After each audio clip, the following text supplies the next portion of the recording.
Hello दोस्तों, मैं हूं आपका बिज़नेस दोस्त आशीष और आप सभी का बहुत बहुत स्वागत करता हूं आज के इस वीडियो में। दोस्तों, आज हम आए हैं महाराष्ट्र केमिस्ट के एक पॉपुलर मेडिकल के दुकान में, जिसके ओनर है मिस्टर दिनेश कुमावत जी। नमस्ते। तो दोस्तों, हम सर से मेडिकल के दुकान के बिज़नेस के बारे में जानकारी लेंगे कि कैसे मेडिकल का बिज़नेस किया जा सकता है, कौन से लाइसेंसेस लगते हैं, कितनी इन्वेस्टमेंट करनी पड़ती है और कितना पैसा आप इसमें कमा सकते हैं। तो दोस्तों, शुरुआत करते हैं आज के इस वीडियो के साथ। सर, आपका बहुत बहुत स्वागत है हमारे इस वीडियो में। Thank you. सर, हमारे जो कुछ व्यूअर्स हैं ये मेडिकल का बिज़नेस करना चाहते हैं, तो इसके बारे में हम आपसे थोड़ी बहुत जानकारी लेंगे, ठीक है? जरूर। Okay sir. सर, अगर किसी को नया मेडिकल का बिज़नेस शुरू करना है तो उसके लिए शुरू में क्या क्या लाइसेंसेस वगैरह लगते हैं? लाइसेंसेस की जब तक बात है तब तक उसमें आपका डीएल ड्रग लाइसेंस लगता है। हाँ। फिर उसके बाद में फूड लाइसेंस लगता है। हाँ। फिर उसके बाद में अपना पेस्टिसाइड का लाइसेंस लगता है अगर आपको हीट, हाँ, जो भी रेड किल है, ये सब रखना है बिजनेस में, तो हाँ, जो कि जनरल आइटम में आता है। और उसमें कोई भी दुकान खोलना है तो शॉप एक्ट तो मस्ट है ही है। हाँ, तो वो एक शॉप एक्ट लगता है। शॉप एक्ट लगता है। और सर, लगभग ये लाइसेंसेस को लगभग कितना खर्चा आता है? जैसे सब डिपार्टमेंट का अलग अलग जो फ़ी है, जैसे नॉर्मली ये सब लाने में आपको ऑलमोस्ट 10,000 रुपये के आसपास लगता है उसमें। तो 10,000 के लाइसेंस निकाले तो हाँ, ये बिजनेस चालू कर सकते हैं आप। हाँ। और सर, किसी को अगर मेडिकल का नया दुकान शुरू करना है तो क्या उसके लिए बाजू में डॉक्टर का होना ज़रूरी है? ऐसा कुछ नहीं है, डिपेंड ऑन लोकेलिटी कि आपका लोकेलिटी कैसा है। अगर लोकेलिटी अच्छा है तो वहाँ पे आप रेंज के हिसाब से आप अच्छे से रेंज मेंटेन कीजिए, तो आप उसमें आप विदाउट डॉक्टर के भी चला सकते हैं। क्योंकि हाँ, अभी आजकल बहुत डॉक्टर स्टैंडर्ड मेडिसिन लिखने लग गए हैं। तो एज पर अवेलेबिलिटी, आपके पास अवेलेबिलिटी ज़्यादा है तो आप वो बिज़नेस कहीं पे भी कर सकते हैं। ऐसा नहीं कि डॉक्टर ही चाहिए, वैसा अभी कोई फंडा नहीं है। हाँ। और अगर डॉक्टर नहीं है तो एक अच्छा लोकेशन कौन सा रहेगा इस नया बिजनेस अगर किसी को करना है? थोड़ा रेजिडेंशियल ज़्यादा चाहिए, रेजिडेंशियल रहेगा तो ज़्यादा अच्छा है। और रेजिडेंशियल में भी बहुत सारा होता है कि बहुत सारी 2-4 टावर खड़े हैं, उसके में एक बिल्डिंग जहाँ पे सिर्फ बिजनेस रहता है। तो वैसा भी आजकल होता है कि जैसे आप नए एरिया में जा रहे हो तो वहाँ पे बिजनेस सेंटर अलग ही होता है और रेजिडेंशियल अलग ही होता है। तो बिजनेस सेंटर में आप दुकान देख के खोल सकते हैं।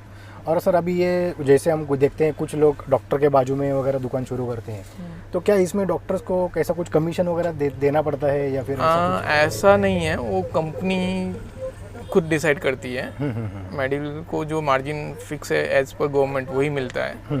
और उसमें वो कंपनियाँ फिक्स करती है कि डॉक्टर को क्या देना है या नहीं देना है, वो कंपनी अपना आप देख के लेती है। दुकानदार को डॉक्टर को ऐसा नहीं, ऐसा कुछ नहीं है। ऐसा कुछ नहीं है। हाँ, वो वर्स्ट केस में होता है कभी कभी कि भाई ये कहता डॉक्टर वो अपने से भी कुछ बोनस मांगता है, तो वो दैट इज दूसरा थिंग है। लेकिन जनरली वैसा कोई डॉक्टर आगे से नहीं बोलता कि मेरे को कुछ दो।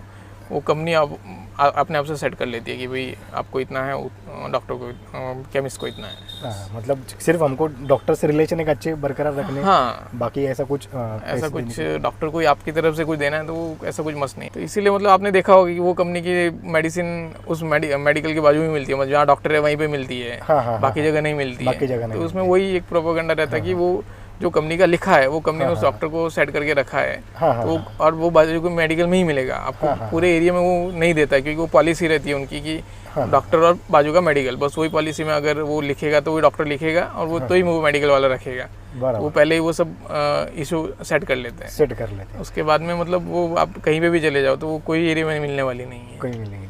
और सर, मान के चलो किसी का जैसे ये मेडिकल के लिए डिप्लोमा इन फार्मेसी लगता है, तो मान के चलो अगर किसी का ये एजुकेशन नहीं है और अगर वो चाहता है मेडिकल का दुकान हो, तो क्या ऐसा कर सकता है वो? हाँ, कर सकते हैं ना। एटलीस्ट इसके लिए मैंडेटरी किया है डीएल, मतलब ड्रग लाइसेंस की तरफ से ऐसा है कि आपको कम से कम 3 लाइसेंस लगेंगे। आप 3 लाइसेंस होल्डर को आप काम पे रखें, ऐसा आप दिखा के आप चालू कर सकते हैं। क्योंकि बहुत सी बार होता है कि सबके पास पैसा होगा, वैसा नहीं है।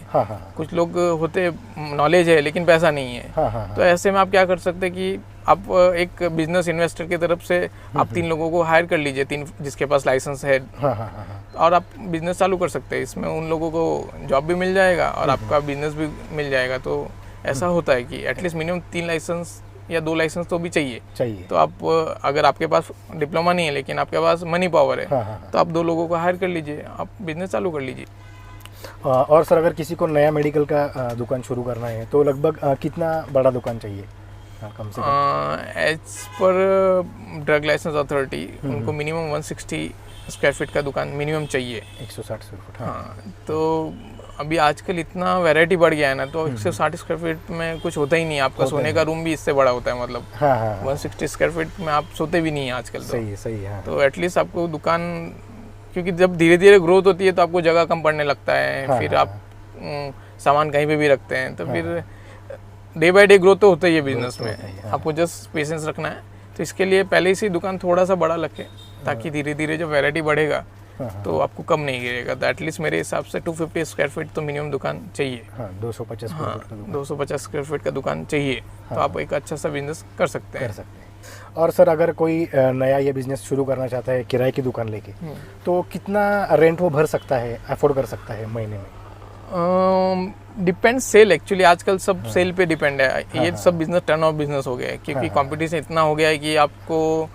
जितना ज़्यादा टर्न ओवर है उतना ज़्यादा आपको प्रॉफिट मिलेगा। 25-30 हज़ार रुपये रेंट वो महीने में भर सकता है अगर कोई नया बिजनेस शुरू करना चाहता है। अगर लोकेलिटी अच्छा है तो आप 25-30 हज़ार रुपये तो आराम से, आज मार्केट में लोग 2-2 लाख रुपए तक का रेंट लेके दुकानें चला रहे हैं। एटलीस्ट आपको अगर छोटा से छोटा दुकान चालू करना है तो एटलीस्ट 10-15 हज़ार का रेंट है, तो आप कैसे तो भी सर्वाइव कर सकते हैं। हाँ, शुरुआत कर सकते हैं। सर, अगर कोई, जैसे आपने बताया लगभग 250 स्क्वायर फुट का दुकान, ऐसा अगर आप किसी को शुरू करना है तो इसमें जैसे फर्नीचर है या फिर दवाइयाँ हैं, लगभग कितनी इन्वेस्टमेंट करनी पड़ेगी? एज पर नाउ 2020 मतलब अभी सब चीज़ों का प्राइस इतना बढ़ा हुआ है, तो आप फर्नीचर कराने जाएंगे तो एटलीस्ट आपका फर्नीचर में लमसम कम से कम 2.5-3 लाख रुपए तो खर्चा होने वाला है। और फिर रहा इन्वेंट्री, मेडिसिन का आपको भरना है, तो उसमें आप मेडिसिन और जनरल का इन्वेंट्री भरेंगे तो एटलीस्ट 7 से 10 लाख रुपए का तो लग नहीं है। तो एटलीस्ट एक अप्रोक्स आप 15 लाख रुपए का बजट समझो। अगर कैसे भी एरिया में आपको दुकान खोलना है तो 10-15 लाख रुपए का बजट तो है ही, क्योंकि वैरायटी मेंटेन नहीं करेंगे तो बिजनेस नहीं बढ़ेगा। बराबर। हाँ, अगर आप डॉक्टर को पकड़ के बिजनेस कर रहे हैं तो आपका काम मेरे को लगता है 5 लाख के अंदर ही हो जाएगा। क्योंकि डिपॉजिट भी होता है, अगर इनका दुकान है तो डिपॉजिट भी आज 1 लाख रुपए से डिपॉजिट तो कम कहीं नहीं लग रहा है। बराबर। तो ये सब अगर क्राइटेरिया देखें, अगर डॉक्टर के बाजू में है तो 5 लाख में हो जाएगा। अगर डॉक्टर के बाजू में नहीं है, जनरल एरिया में, रीजनल एरिया में, तो 15 लाख रुपए मिनिमम आप समझो ही। उसमें सब दवाइयाँ, हाँ, आपका दवाई आएगा, आपका फर्नीचर आ जाएगा, आपका ड्रग लाइसेंस आ जाएगा, आपका डिपॉजिट आ जाएगा, आपका लाइट बिल, तो वो तो महीने का खर्चा ही।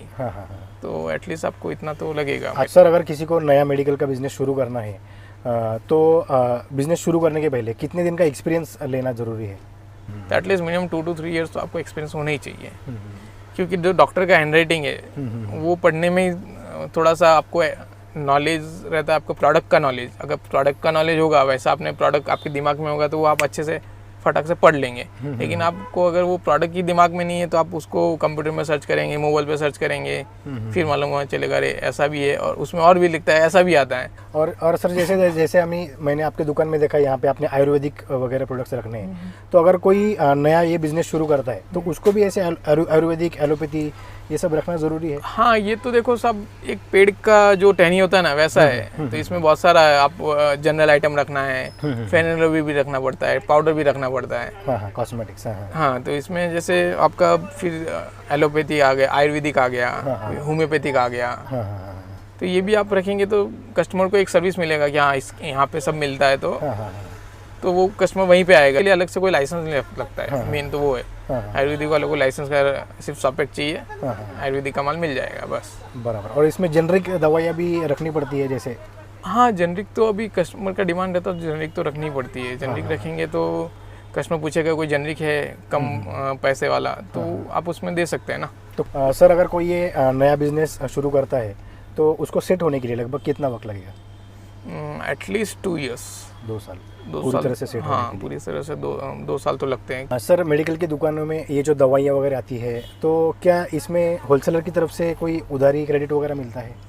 हाँ, एक बार आपका टर्म उसको समझ में आ गया कि हाँ वो टाइम पे आ रहा है, पैसा दे रहा है, तो फिर आप उसको क्रेडिट के लिए बोल सकते हैं। तो एटलीस्ट मार्केट में अभी 30% तक का क्रेडिट मिलता है, 30 डेज तक का क्रेडिट मिलता है। रिलेशन है तो आपको 45 डेज तक भी दे सकते हैं। मतलब सर, मेडिकल के दुकान में दुकानदार को, जैसे ये एलोपैथी दवाइयाँ हैं, आयुर्वेदिक है या फिर ये बाकी जनरल आइटम है, लगभग कितना प्रॉफिट मिलता है?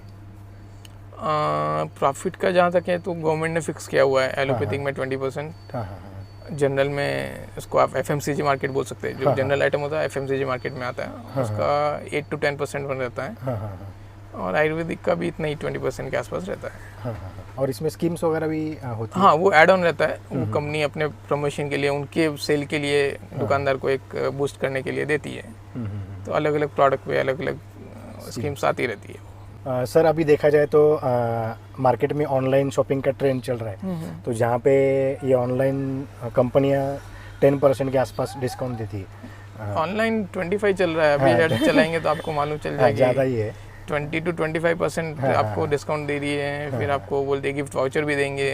हाँ हाँ हाँ। लेकिन वो जब लेते हैं कुछ महीने का एक्सपीरियंस आता है, उसके बाद में वो वापस हमारे पास आते हैं। क्यों, मतलब ऐसा, मतलब तो यहाँ पे सरवाइव करने के लिए क्या करना चाहिए दुकानदार को, या फिर इसमें बस इतना ही है कि आप कस्टमर से नाराज नहीं होने का। आपका कस्टमर ऑनलाइन ले रहा है, लेने दीजिए, वो 2-3 महीने लेगा, 6 महीने लेगा, हाँ हाँ हाँ लेकिन जब रिटर्न की बारी आएगी ना तो आपके पास जरूर आएगा। हाँ हाँ हाँ। या फिर कभी कभी होता है कि भाई अब ये मेडिसिन बंद कर ली, और ये तो ऑनलाइन रिटर्न में बहुत पॉलिसी अलग है। वो लोग कभी कभी रिटर्न भी नहीं लेते टाइम पे, आपको डिलीवरी लेट कर लेते कभी कभी कि भाई डिलीवरी आज चैनल आज नहीं गया है बंदा बाहर, तो उनका डिलीवरी अपने पास नहीं आता है टाइम पे। तो ये सब इशू है, लेकिन कभी कभी क्वालिटी का इशू भी आता है, 100% क्वालिटी का इशू आता ही है। अच्छा, मेरे को खुद को 1-2-3 कस्टमर ने बताया है ऐसा है कि हम वहाँ से ले रहे थे, लेकिन कुछ रिजल्ट नहीं मिल रहा था, उनको खुद को फील हो रहा था। तो फिर वो डॉक्टर के पास गए, डॉक्टर से पूछा कि भाई मेरे को ये सब गोली से क्या अलग ही हो रहा है, मतलब रिजल्ट ही नहीं मिल रहा है कि क्या है। तो उन्होंने, डॉक्टर ने ही पूछा कि आप ऑनलाइन फार्मेसी से लेते हैं या क्या हो रहा है, मतलब। तो उन्होंने बताया हाँ मैं ऑनलाइन फार्मेसी से ले रहा था। तो फिर उन्होंने बोला ऐसा मत कीजिए, आप लोकल केमिस्ट से लीजिए। तो फिर उन्होंने मेरे को वापस चालू किया। तो फिर उसके बाद में 1-2 महीना गोली लिया, उसके बाद में उनको वापस बेटर फील हो रहा है। मतलब ये प्रैक्टिकल है मेरे पास, मतलब कोई ऐड के लिए या फिर ऐसा कुछ नहीं बोल रहा हूँ कि ऑनलाइन के खिलाफ ऐसा कुछ नहीं है, लेकिन ये प्रैक्टिकल कस्टमर का मेरे को एक्सपीरियंस है। तो उन्होंने मेरे को बताया ऐसा ऐसा हुआ मेरे पास। और तो जैसे अभी ऑनलाइन की वजह से नए दुकानदारों को इसकी डरने की ज़रूरत नहीं है क्या? नहीं, बिल्कुल डरने का जरूरत ही नहीं है। अगर आप कॉम्पिट फाइट करो, मैंने बोला ना, टर्न ओवर बिजनेस पे ध्यान रखो आप अपना, फिर है तो फिर आप भी कंपटीशन फाइट करो, आप भी डिस्काउंट स्ट्रक्चर लगाओ और कंपटीशन फाइट करो बस। बाकी तो अगर डरना है तो फिर नहीं कर सकते आप बिजनेस। तो जैसे 8-10% डिस्काउंट देंगे तो उसके मतलब, हाँ एटलीस्ट आपके हाथ में 10% तो रहता है, उसमें आप परचेज पे ध्यान दीजिए, एक्सपायरी का जो सिस्टम है उस पर ध्यान दीजिए ताकि आपका लॉस कम हुआ है। आपका परचेज ज़्यादा है तो आप कैश में डील कीजिए। कैश में कितना डिस्काउंट मिलता है फिर भी, कैश डिस्काउंट? कैश डिस्काउंट में अभी मार्केट में चल रहा है जैसा 4 to 5% तक भी दे सकते हैं। तो एटलीस्ट आप वहाँ पे कवर अप कर सकते हैं ना। आपने 10% यहाँ पे दिया है तो आप 5% तो मेकअप कर सकते हैं। तो एटलीस्ट सब प्रोडक्ट में नहीं तो एवरेज निकालेंगे तो 2% तो आपका बच ही जाएगा ना। तो आपका 10+2 12% तो प्रॉफिट हो रहा है। सर अभी आपके दुकान में हम देखते हैं हमेशा भीड़ होती है, बहुत कस्टमर्स आते हैं, क्या वजह है सर जिसकी वजह से इतना आपका दुकान चलता है? नहीं, अभी वो तो रिलेशन है, रिलेशन मैंने बोला रिलेशन आपका मेंटेन है तो आपको कस्टमर लंबे से आएगा, कोई टेंशन नहीं है। उसके बेटे को भी भेजेगा, बहू को भी भेजेगा, बस यही रीजन है। अपने रिलेशन मेंटेन करने रखने का है, सर्विस देने का है।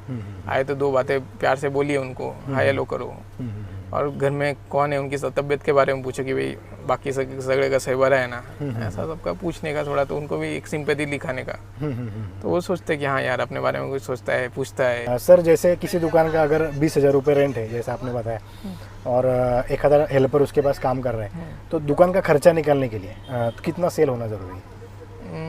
देखो 20,000 का रेंट है और 10,000 का आपके पास आदमी है और 2,000 का लाइट बिल है और 2,000 का आपका मोबाइल पेट्रोल है, तो आपका कितना 20-30-35 रुपीज़ आपका एक्सपेंसेस हो गया मोटा मोटा। रोज का एटलीस्ट 15-16 हज़ार रुपये सेल होना चाहिए। और उतना सेल होता है इस बिज़नेस में? मतलब जो लोग एरिया के हिसाब से, बस डिपेंड्स लोकेलिटी। आप कोई भी बिजनेस ले लीजिए कि आपका लोकेलिटी अच्छा है तो हो जाएगा। स्टार्ट में थोड़ा टाइम लगता है, लेकिन ये 15-16 हज़ार का लेवल करने के लिए आपको थोड़ा सा टाइम लगता है। लोगों को मालूम चलना चाहिए कि यहाँ पे मेडिकल है। और सर एक आखिरी सवाल हमारे व्यूअर्स को थोड़ा मोटिवेट करने के लिए, सर मान के चलो ये किसी का दुकान अच्छा सेट होता है, अच्छा चलता है, तो इसमें कितना पैसा मिल सकता है 1 महीने में या फिर 1 साल में? 1 महीने में या 1 साल में? अच्छा चल रहा तो वो तो महीने का एटलीस्ट 2-3 लाख भी कमा सकता है, लेकिन टर्नओवर, आपका टर्नओवर बड़ा है, एटलीस्ट 3-4 करोड़ का साल का हो रहा है, तो आप आराम से साल का हम 20 लाख तो आराम से कमा सकते हैं। और इतना लोग कमाते हैं जैसे जो सेट है वो? हाँ, कमाते हैं, कोई उसमें ये नहीं है, दो राय है, कमाते हैं लोग, जिसके पास बिजनेस है वो कमाते हैं। सिर्फ यही कि बिजनेस होना जरूरी है, नहीं तो बहुत सारे तो मेरे फेलियर फ्रेंड्स भी है जो हमको बताते हैं कि यार दुकान डाला नहीं चल रहा है, 1 साल में बंद भी किया है, ऐसे भी है, लेकिन ठीक है, वो लोकेलिटी अच्छा नहीं था, तो आप वापस उस मैदान में आ जाए, आप कॉम्पीट कीजिए, साथ में डिस्काउंट स्ट्रक्चर चलाइए और बिजनेस बढ़ाइए। बस आपके साथ विदाउट डिस्काउंट आप बिजनेस नहीं बढ़ा सकते हैं। इस तरीके से आप चलिए, थोड़ा रिलेशन अच्छा रखिए, तो आराम से कमाएंगे। ऐसा कुछ मैं पिछले 10 सालों से कमा रहा हूँ और डे बाई डे ग्रोथ हो ही रहा है, क्योंकि इसमें हर एक MRP भी बढ़ता है, आपका 10% ग्रोथ तो वहीं पे हो जाता है हर एक चीज़ में। आज जब कॉम्बी फ्लाम ही देख ही लीजिए, पहले 80 पैसा या 1 रुपये में आता था, अभी आज उसका 2 रुपये में हो गया है, मतलब उसने ही ऑलमोस्ट 100% ग्रोथ कर लिया, मतलब 1 का डबल हो गया ना, डबल हो गया।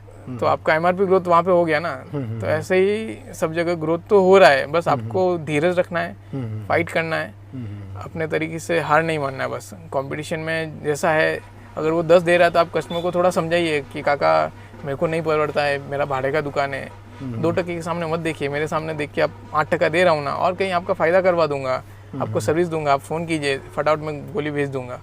ऐसा करके आप थोड़ा सा कन्विंस कीजिए, जब चाहिए फ़ोन करो, मैं आपको भेज दूंगा। आप दुकान बंद है, अगर आपको फ़ोन मेडिसिन लग रहा है तो मेरे को बोलो, मैं आके दुकान में दवा दे दूंगा, लेकिन 1-2% मत देखिए। ऐसा थोड़ा सा इमोशनली कस्टमर को समझाइए, तो कोई न कोई मानता है। 10 में से 2 तो वहाँ नहीं जाएंगे ना, तो 2% बच गया आपका, बस बच गया। रिलेशन बेस्ड बिजनेस स्टार्ट कीजिए। तो सर आपका बहुत बहुत धन्यवाद, आपने हमारे व्यूअर्स को इतनी अच्छी जानकारी दी। दोस्तों, अगर आपको ये वीडियो पसंद आई है तो सबसे पहले इस वीडियो को लाइक और शेयर कीजिए, हमारे इस यूट्यूब चैनल को सब्सक्राइब कीजिए। हम रेगुलरली अलग अलग बिजनेस टॉपिक्स पे वीडियो पेश करते रहते हैं हमारे इस यूट्यूब चैनल पे। तो दोस्तों, मिलते हैं अगले वीडियो में एक नए बिजनेस आइडिया के साथ, एक नए टॉपिक के साथ। तब तक के लिए गुड बाय दोस्तों, एंड टेक केयर।